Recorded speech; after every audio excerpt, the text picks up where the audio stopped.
It's Thursday night, and you know what that means. Just a Bit Outside radio show live on the air, live on Facebook, live on YouTube.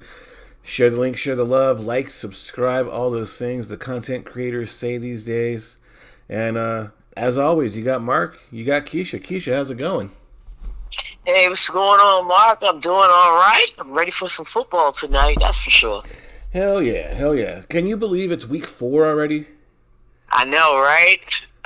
It's been the season's been flying by, man. But hopefully, it's a new week and we're supposed to have a new attitude. Hopefully, the big it means good things for the Ravens, man. Because I'm telling you, this is wild. You don't sound bitter at all. Yes. So let's go ahead and get into it. Tonight we're gonna get into Thursday night football. First things first, because we have this game starting in about an hour. We have a battle between two 2-1 teams, Seattle Seahawks and the Arizona Cardinals, and I kind of got mixed feelings about this game. I think it's going to be a close game, but I'm not sure if it's going to be a good one. Really? Yeah, I don't know. I just have a feeling. But, like, you yeah, think it's going to Seattle. be sloppy or what? Not necessarily sloppy, but, I'm kind of feeling like it's going to be a low scoring game. Sloppy isn't. I don't think sloppy is the right word. I would say dry. Okay. Dry would be the better term for it. But Run, pass, punt. Run, pass, punt. Oh. What happened there?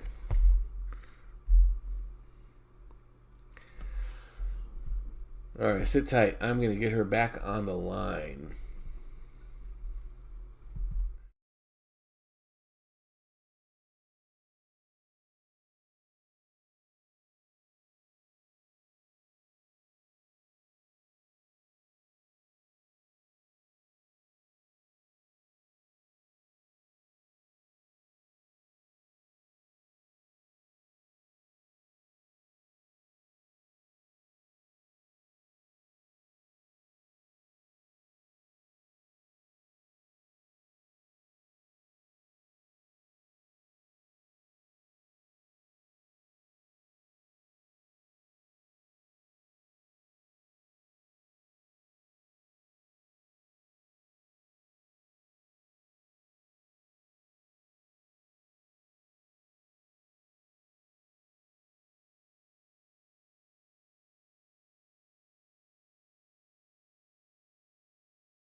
Hey, we got her back. Welcome back, everyone.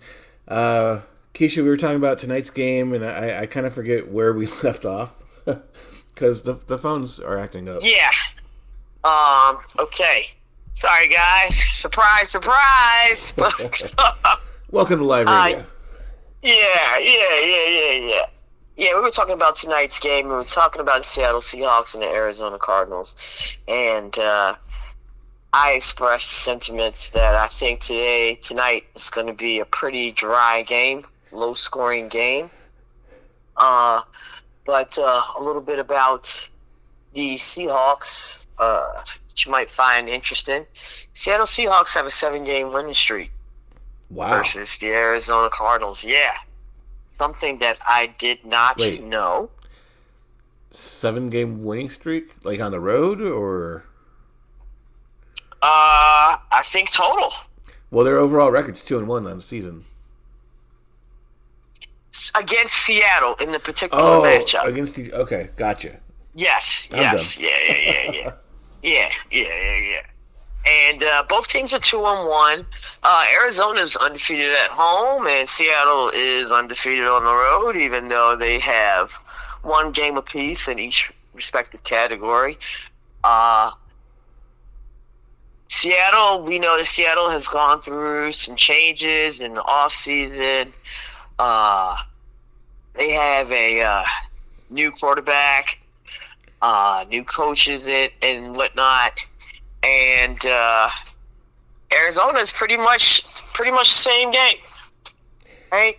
Kyler Murray has been playing, pretty decent. I am not sure. They lost James Conner for the season, right? Foot injury, but they have a second-year back, Trey Benson, who's supposed to be stepping up, and I'm actually looking forward to seeing what he's looking like in tonight's game. I heard some good things. I'm that's like one of the more exciting aspects for me with tonight's matchup. I'm not really familiar with him, so it'll be good to take a look at what he can do. Got some pretty big shoes to fill. Oh yeah, James Conner is a big part of that Arizona offense.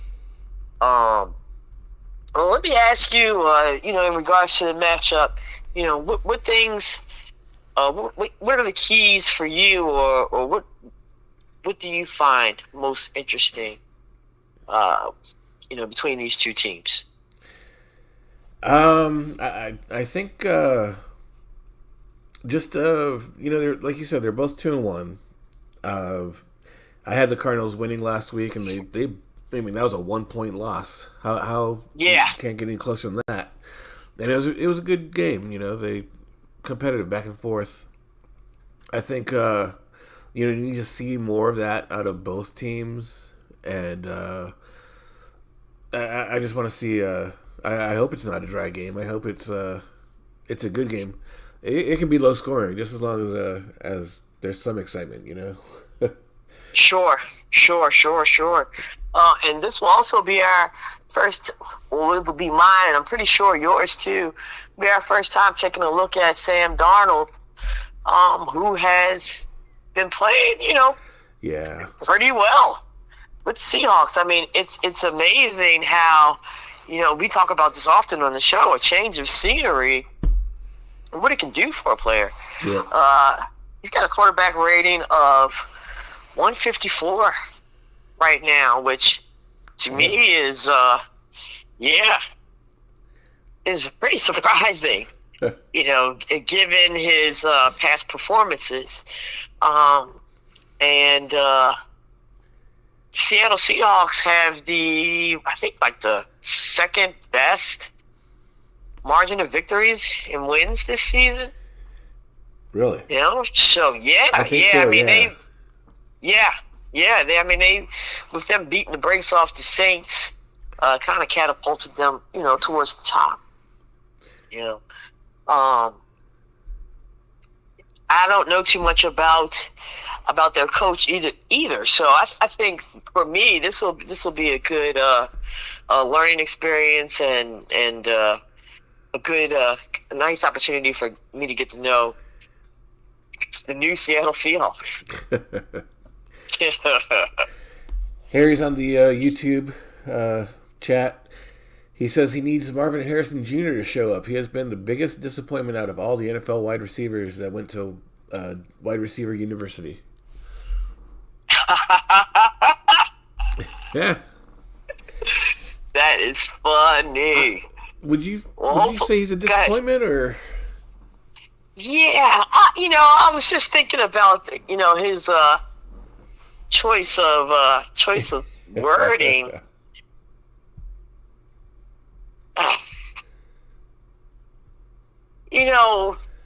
It's still kind of early. It's week 4. I would have to give him a couple more weeks before I pass that judgment. I know that in the beginning of the season, some teams kind of go through growing pains. They're trying to find their way. I mean, hell, it kind of feels like the Ravens are doing that right now. Right. So I'm not ready. I'm not really ready to call it just a disappointment just yet. Okay. What do you think? Yeah. Agree. Give him some time to develop.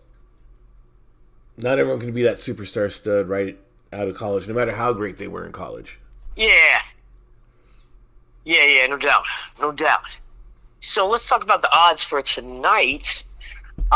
It looks as if Seattle's favorites right now. I mean, the lines opened up as the Arizona Cardinals as 1.5 favorites, but now it's tilted towards Seattle Seahawks. Spread of 1.5. So 1 2 point spreads to me they're like pick'em games. Yeah. Okay. And total points opened up at 44.5, and they have dropped down to 43.5. So I might be on the money with this hunch here. If we go by the way the money is flowing, it seems like people are dumping money on that under for tonight. When you say low scoring, like 17-13, like not even going to approach the 43.5, or?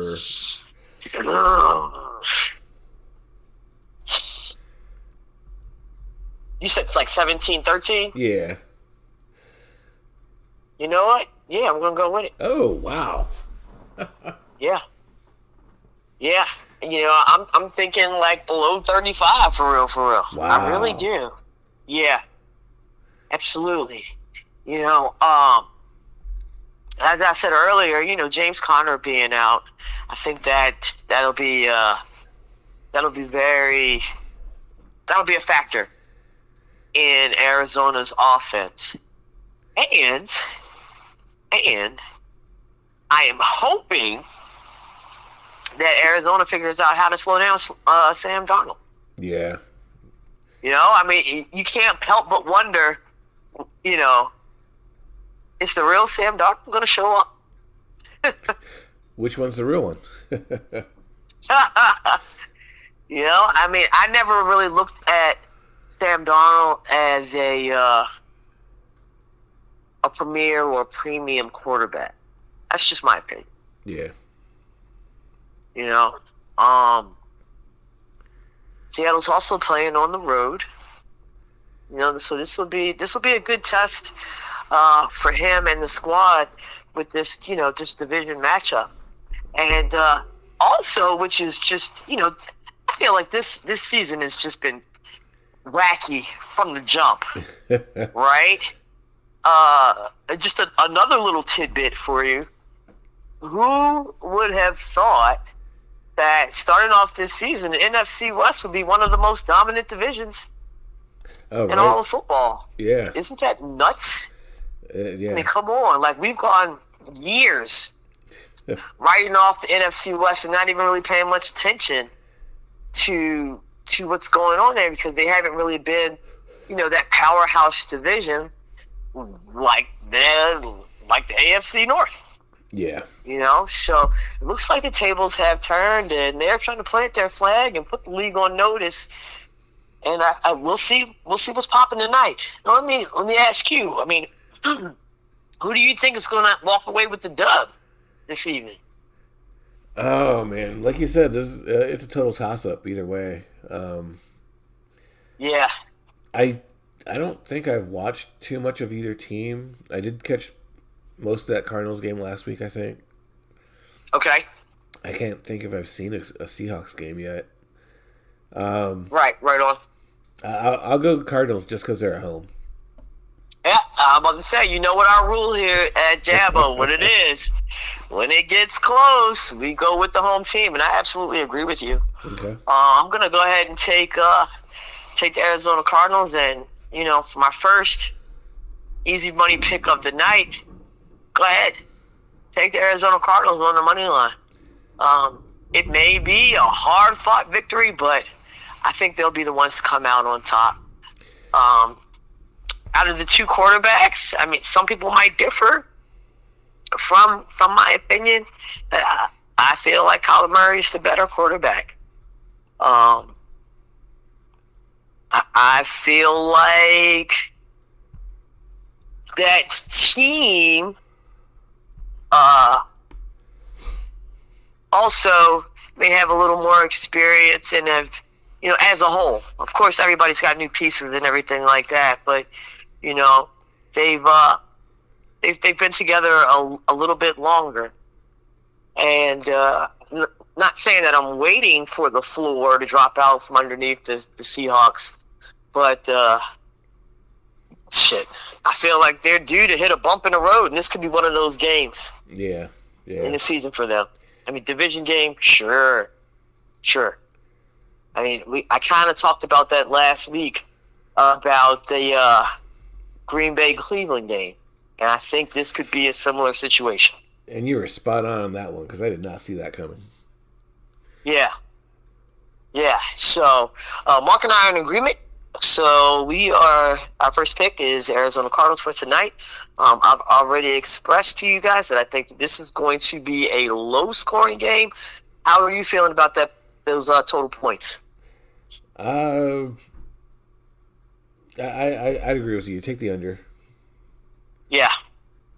I think that's a good go.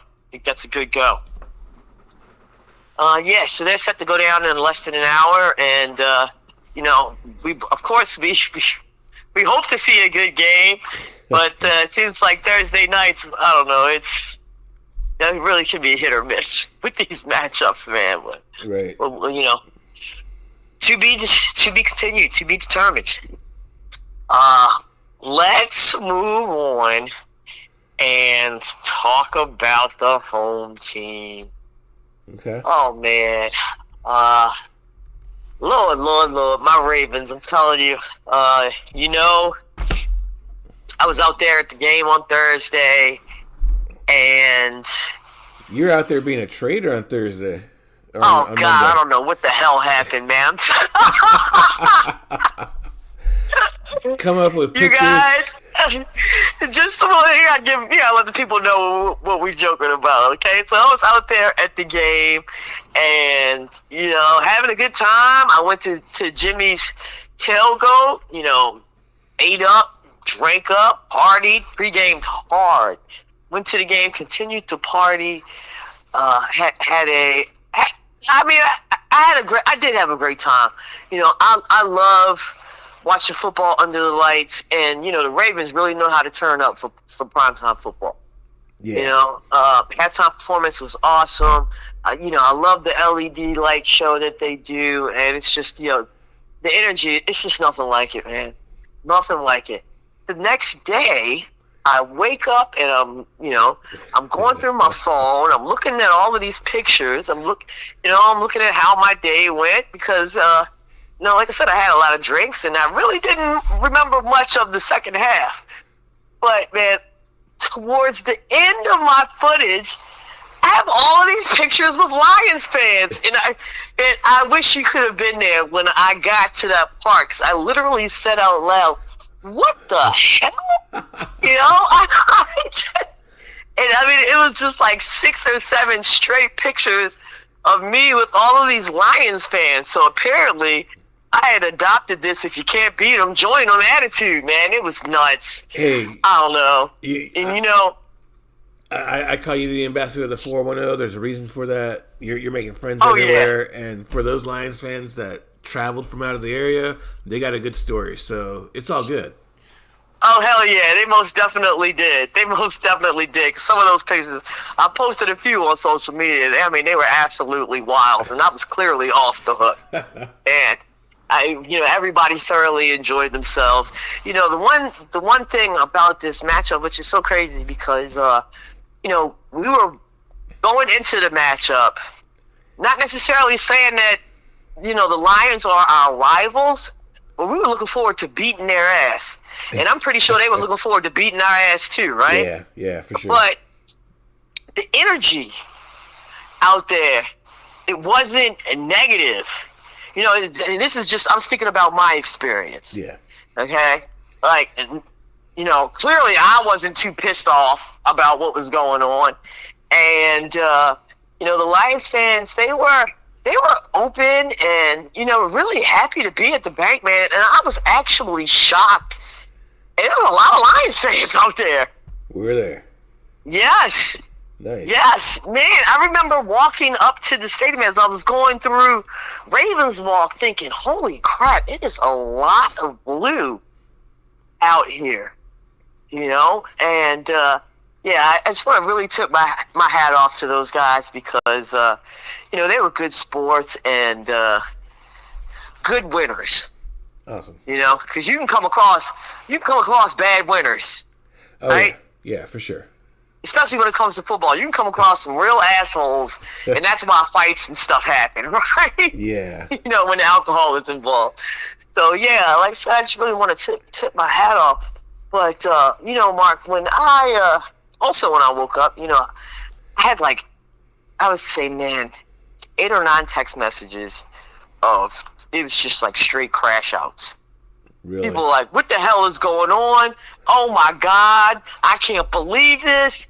And, one of the text messages that really stuck out to me that I did not realize was that Lamar Jackson got sacked 7 times. 7 times, yep. So, I want to ask you, when you're at the game and you're watching, that's one experience. But when you're sitting at home and you have that, I don't necessarily want to say aerial view, but when you have that different view, yeah, like that full, the full game view.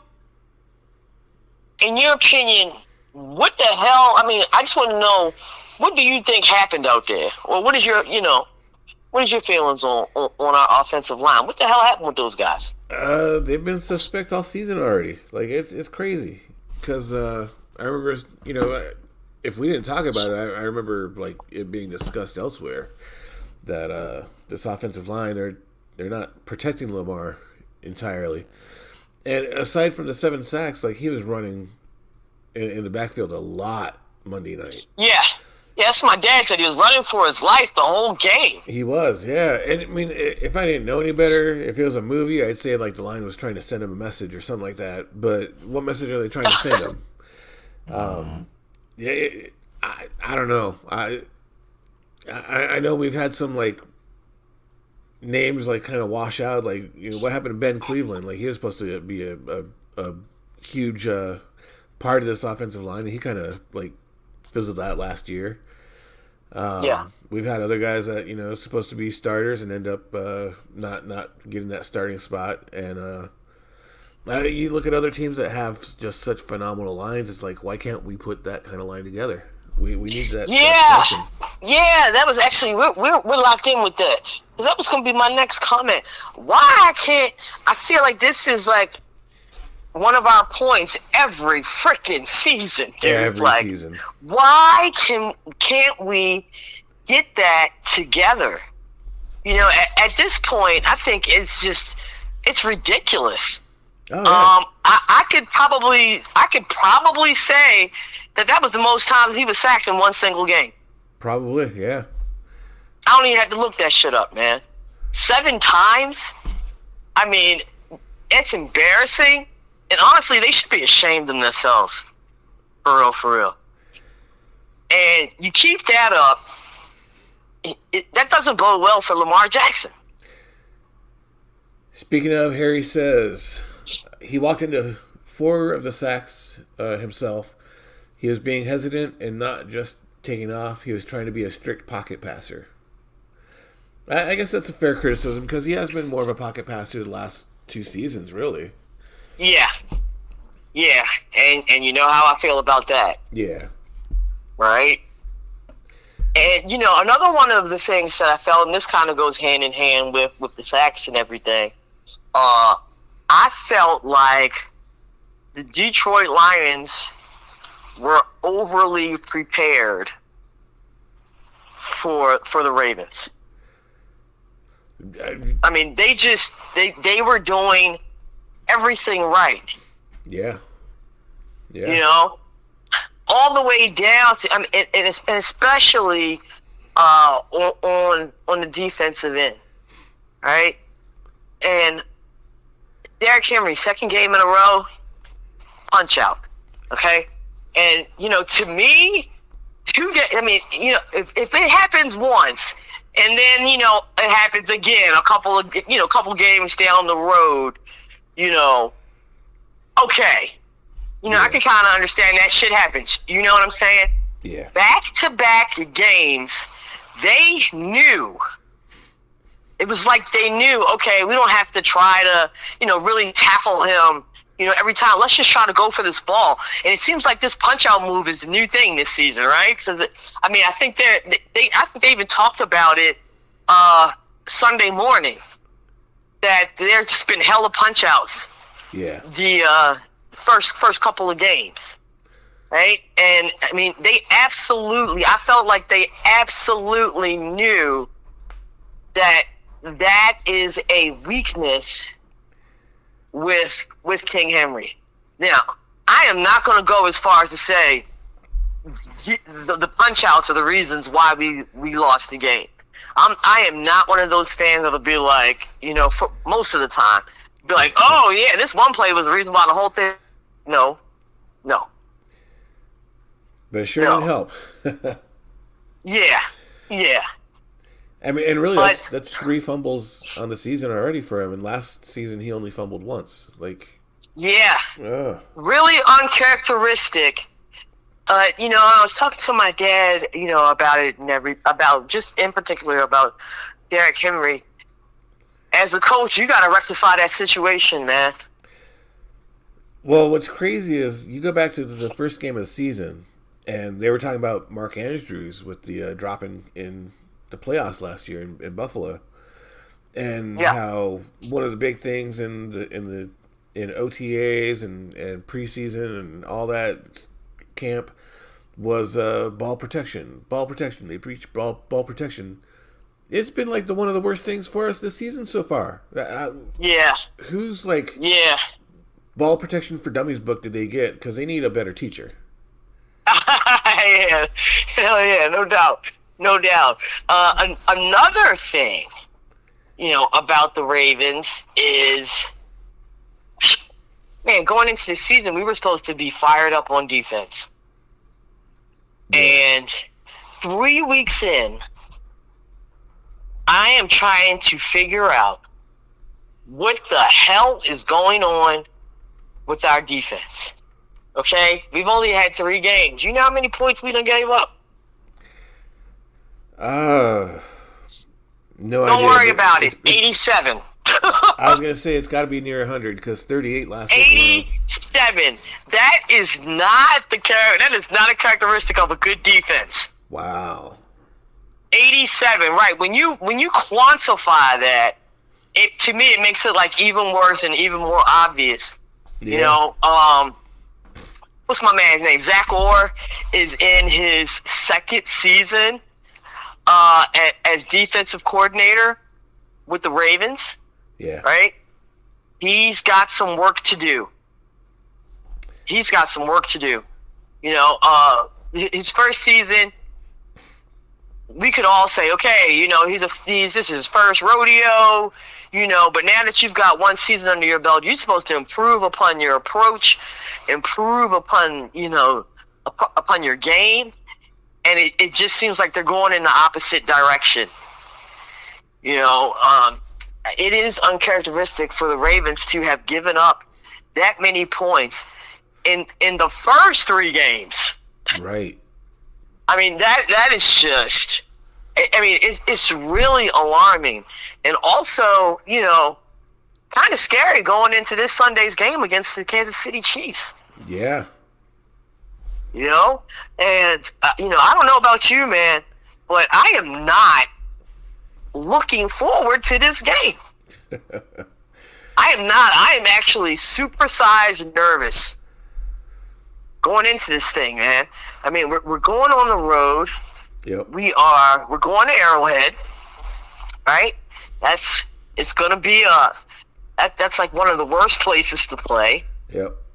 Okay, and it's crazy because both teams are kind of like in the same situation. Both teams having a head scratcher of a season. Kansas City Chiefs are 1-2 as well, and they're trying to get their groove.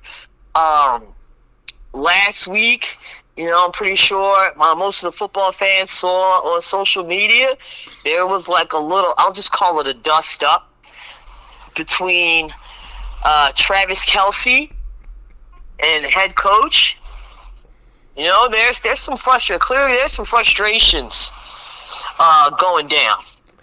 And for the Kansas City Chiefs, I mean, for your one win to be against the New York Giants, there's nothing to write home about.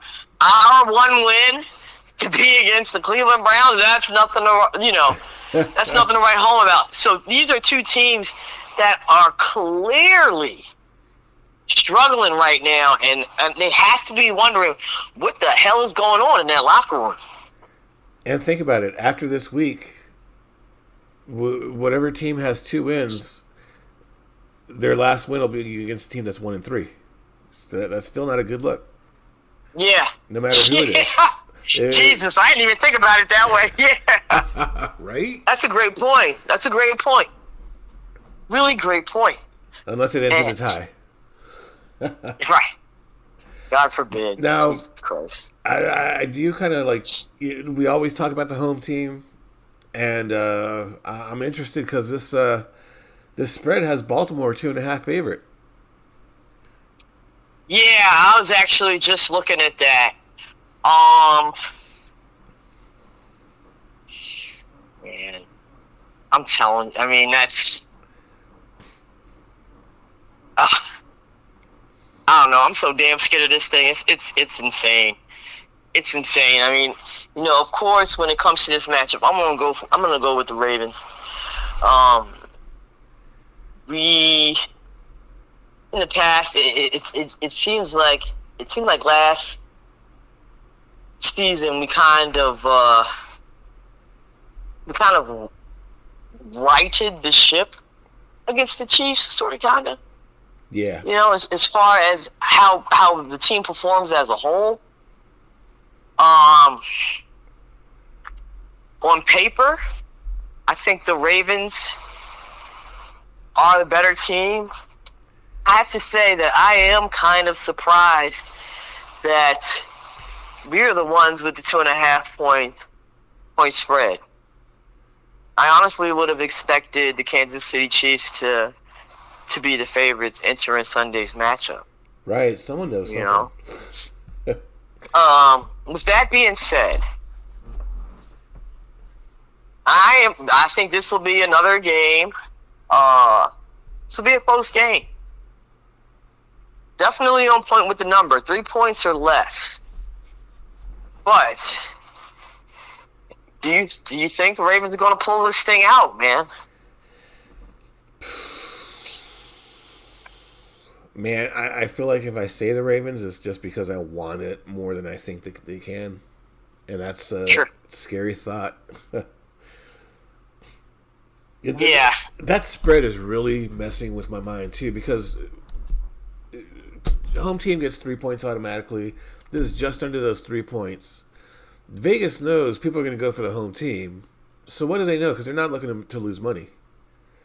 Yeah, no doubt. That is no wild, doubt. Man. No doubt. And the Kansas City Chiefs, I said earlier that they I feel as though that they're still trying to find their rhythm on offense. Okay? Yeah. And, going into this matchup, I mean, we just talked about the defensive woes of the Ravens. As much as I hate to say it, we're the perfect opponents to play right now. If you want to try to figure out your shit on offense. Which, I have to also factor into this point spread.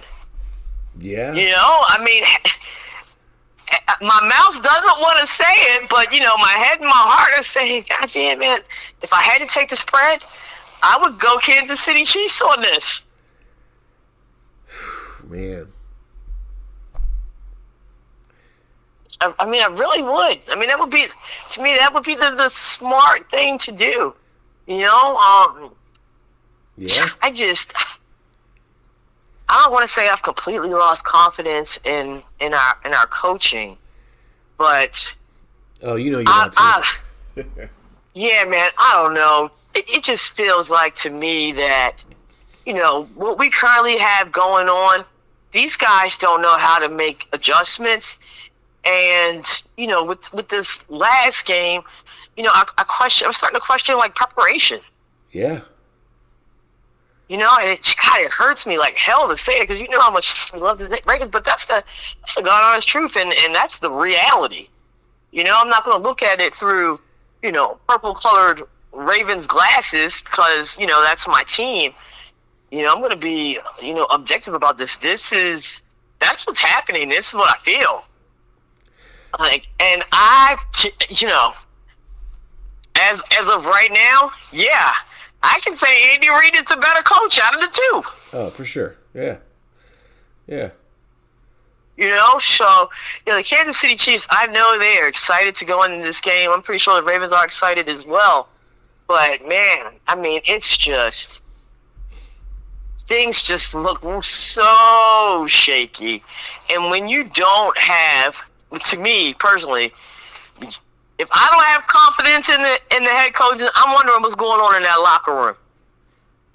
Is anybody else side-eyeing the coaching? There's got to be. Yeah. Yeah.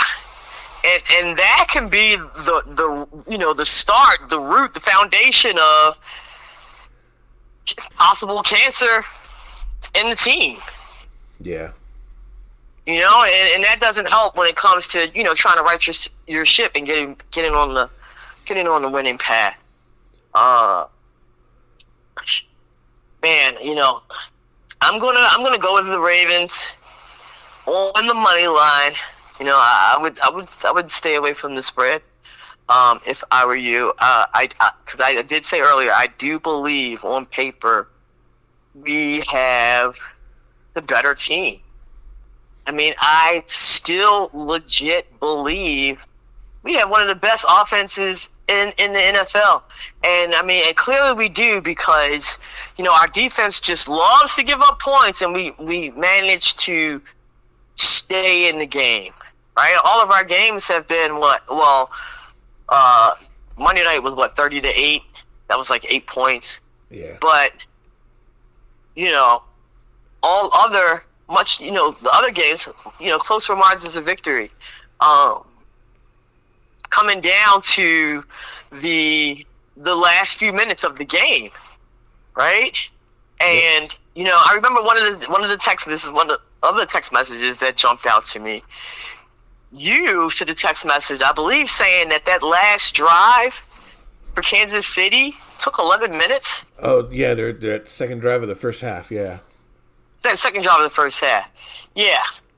Man, I mean, that right there, clear execution, discipline, and eating up that much of the clock all on your own. Yep. On one drive, I gotta say, it was extraordinary. They controlled the ball 20 minutes of that first half. That's wild, man. Yeah. To keep the ball out of Lamar Jackson's hand for that long and not allowing the offense to kind of get into a rhythm or to even have a spark of confidence. Yep. Man, I mean, that was to me, that was one of the major things. Yep, absolutely.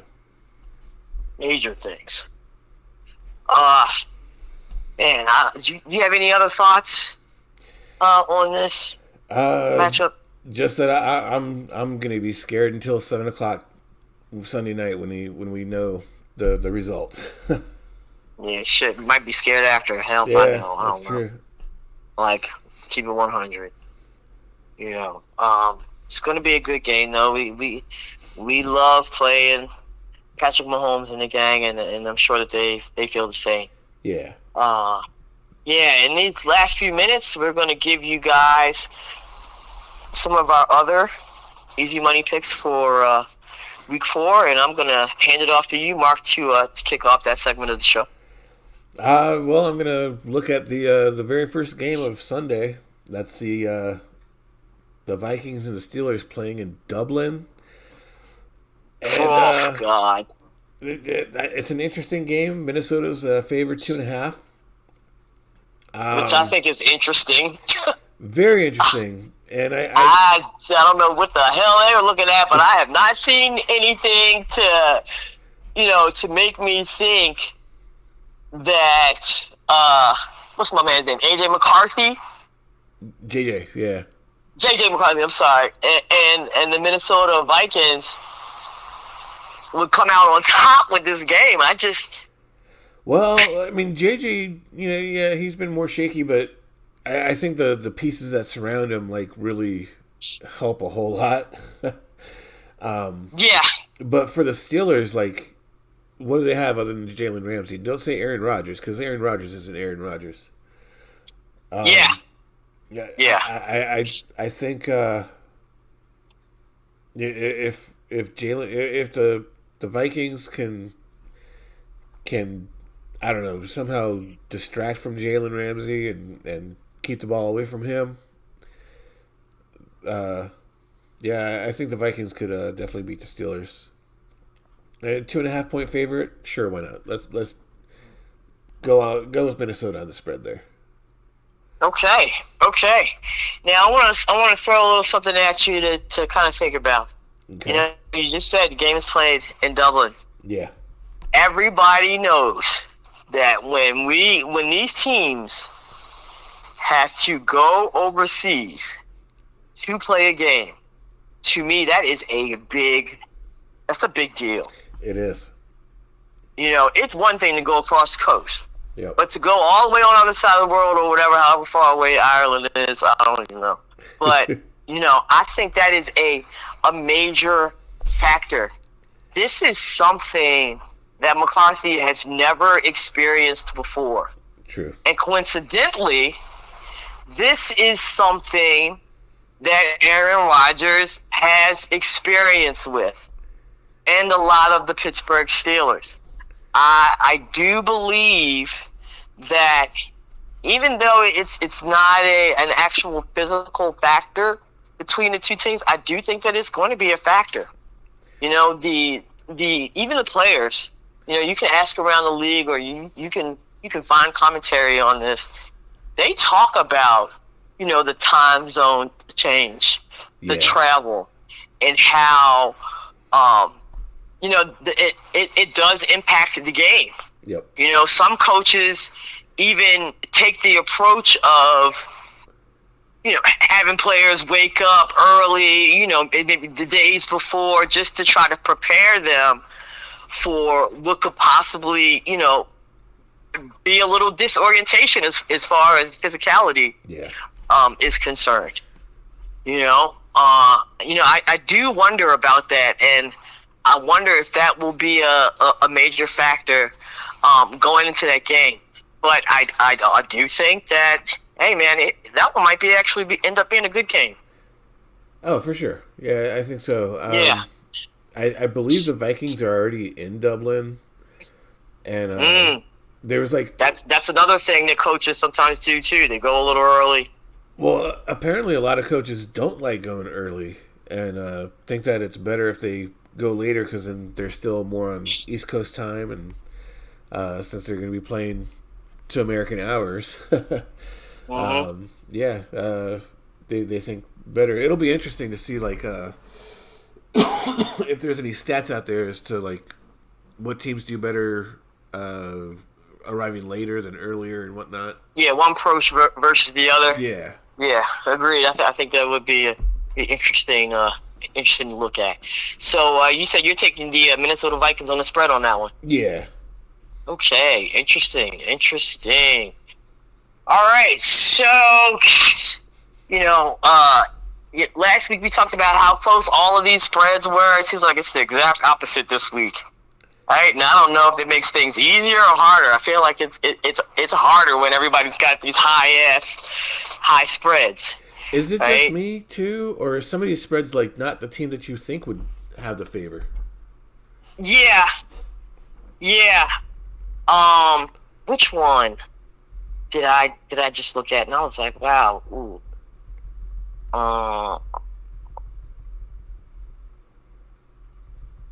Oh, yeah, this is one that I have circled. This Colts-Rams game. Yeah. Okay. Colts are 3-0. Rams are 2-1. They're playing at home. They got the LA Rams is 3.5 favorites. I was kind of surprised at that spread. I was kind of surprised that the Las Vegas Raiders were favored over the Bears. Yep. Even though both of them are really horrible. The Bears showed some life last week, at least. Yeah, I was gonna say last week it seems like the Bears are trying to turn the corner. Yeah. But those are the two that were kind of eyebrow raising for me. Back to the first matchup. I like the Indianapolis Colts on the spread. Take the plus 3.5. My main reason being their defense has been pretty sick this season at the start. Okay. They've been doing pretty good. I haven't really seen too much from the Rams, so this will be, if I can get the game, first time look at the Rams. But I do know what I've seen with the Colts, and I feel pretty confident that they can cover that 3.5 points going out there in LA. Okay. All right, so that's my easy money pick. All right, Colts plus 3.5. You got another one for us? Actually, I got some news because I didn't really watch a whole lot of news save for this morning early. But Harry's educating us like always. We were talking about the Minnesota game there in Dublin, and you brought up J.J. McCarthy's inexperience in playing in Dublin. Well, it doesn't matter. J.J. McCarthy, go figure, he's injured. The starter for Minnesota is going to be Carson Wentz. Oh, now it all makes sense. No, I'm kidding. Does that make sense? Thank you. Thanks for that. Thanks for chiming in on that, Professor. Man, well now, gosh. I'm in total agreement with you, Marker. Right on the money. Carson Wentz isn't fantastic, but I definitely believe he can get the job done against the Steelers. Right. Because the Steelers are not spectacular at all. So, yeah. All right, nice. But back to that second pick. If you want an easy money pick, super easy money pick, and I know how you feel about big spreads, especially stuff over 10. Jesus Christ, please don't tell me you're going with that 15.5. Take the Bills over the Saints, 15.5. Take over on the total points, because Buffalo do that on their own, 47.5. Yeah, no doubt. And, yeah, you know how I feel about double-digit spreads, but come on, man. The Saints are 0-3. They're not stopping anybody. They're on the road. They're going to play the Buffalo Bills. Josh Allen and the Bills, they're rolling. Yeah. Right? I mean, they are definitely making their case of not only just being the best team in the AFC, but maybe in the league. Yep. As of right now. Absolutely. Josh Allen has been electric. That offense has just been fantastic. And you look on the other side of the ball, I mean, New Orleans just looked like a sinking ship. Yeah. I'm not going to chastise you for that, man. I'm definitely not. With the Saints coming off that ass whipping against Seattle, I mean, 44-13.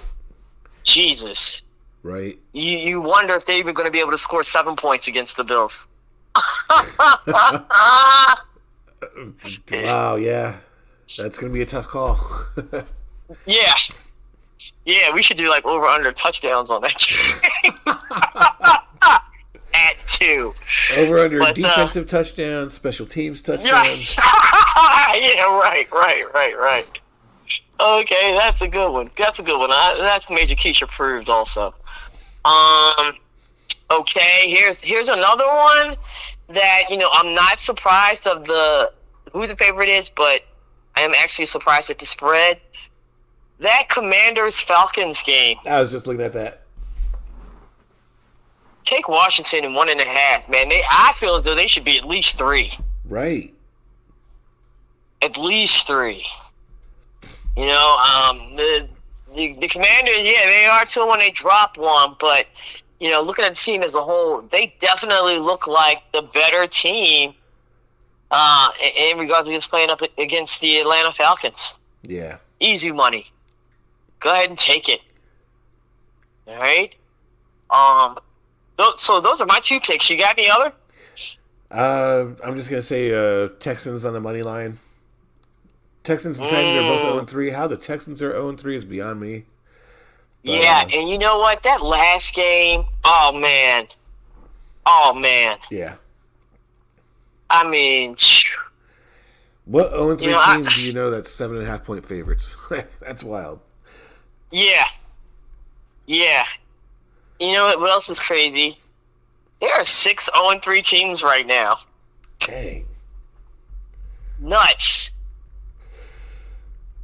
But yeah, I gotta agree with you on that one too. Houston finally gets the dub in the chat, and they're playing the Tennessee Titans, who also don't look fantastic. Yeah. I mean, this is the battle of the 0-3 teams right here. Hopefully it won't be a crappy game, but I mean, just like with the Saints, people have kind of been beating the brakes off of the Titans as well. Their only close game was against Denver. It was first game of the season, and they still lost by 8 points. Yep. This other one, 2 touchdowns. Last game, 3 touchdowns. And that game against Indianapolis, I'm pretty sure their defense, Indianapolis defense, was responsible for 2 of those touchdowns. So, I think that's respectable. Okay. I do. I think that's respectable. All right, so it's 8 o'clock. We're gonna wrap this thing up. But before I do, I always want to ask you, real on wrestling, any other announcements you want to make? No real on wrestling, but I have a WTF. I wanted to bring a WTF back because I read this the other day. Yes. Okay. I read it today. Ever since I moved to North Carolina, like your phone, like they send you those notifications based on your region and everything. So, of course, got those news stories and everything pop up, and a news story popped up today that I was just like, "Wow, this is kind of wild." Yeah. If I ask you, the single player that you associate with the Carolina Panthers, who do you name? Cam Newton. Cam Newton. Thank you. So. Yeah. Apparently, Cam Newton was on the Force of One podcast this week, And I saw a headline about this, but I have no idea what it was about. I can't wait to hear what's up with this. he apparently he still lives in the Charlotte area. I did not know that. Raising his family there and everything. And Cam feels slighted by the Panthers organization. His son comes home from school, and as schools do in regions that have NFL teams, they took a tour, like a field trip to the Bank of America Stadium. And Cam's own son asked, "Why is there no pictures of you at all?" Holy crap! The Panthers have basically erased Cam Newton from Panthers. And that's just so much disrespect, man. I cannot believe... Panthers need to do better on that. Yeah, if you think about it, that's pretty characteristic of a shit organization. That's true. That's true. That is diabolical. Put some pictures up in the hallway or goodness. something. Damn. Oh my God! And I know Cam had to be. I mean, that had to hurt to have your own son ask you. Right. Cheese and crackers, yo. Yeah, that's a definite WTF, and yeah, a definite. What the hell? Do better. Definitely. Do better. Come on. I mean, at one point in time, Cam Newton was a premier quarterback of the league. What the? He won an MVP there. Yeah. Yes. Wow. That is wild. Yep. Wild. Talk about a blow to the ego. Jesus Christ. Yeah. Dad, all right. Well, you got anything else for tonight? No, that's it. As they say, blee, blee, blee, that's all, folks. I'm Keisha, and on the other end, well, shit, let me say my closing remarks. Yo, spread the love, okay? It's crazy times here in the United States. Thank God for sports, because that's one outlet, one escape that we can all enjoy as Americans. Okay? Give hugs, the love, everything. Stay clean. And I'm Keisha, and on the other end of the line, it's my main slice of pizza, Mark, and we are just a bit outside. Peace.